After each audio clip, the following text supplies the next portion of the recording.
Ico twariko tugiye kwisunga ubu nuko judo yoshika mu makomine yose muri iki kiringo tugiye kurongora judo.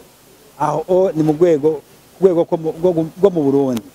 Ikindi rero tugiye gukora nuko turonsa abadushigikira tukitaba amahiganwa yo hanze, twe twiteguye bikwiye, hanyuma dushobore kuja kuronka ibanza vyiza, iba mu karere, iba mu rwego rwa Afrika, eka n'urwego rwa mpuzamakungu, kugira mu myaka 4-3 ikurikira muri Paris 2024 tuzobe dufise abakinyi bashika 3 bashaka kwitaba ama Jeux Olympiques.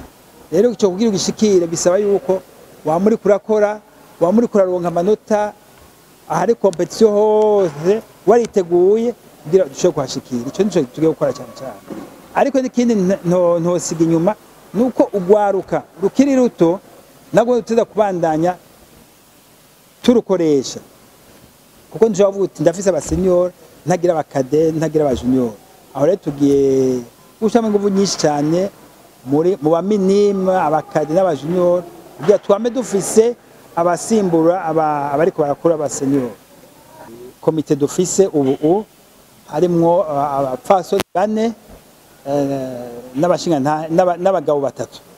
Umva yuko abapfasoni twabashize imbere, kubashimba imbere sikindi.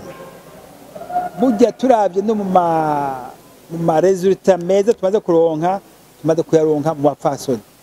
Rero mu bapfasoni bateza kutuba hafi kugira abandi babandanye baraba badufashe ko cyo kwita kwankadra abo bakinyi b'abapfasoni b'abakobwa.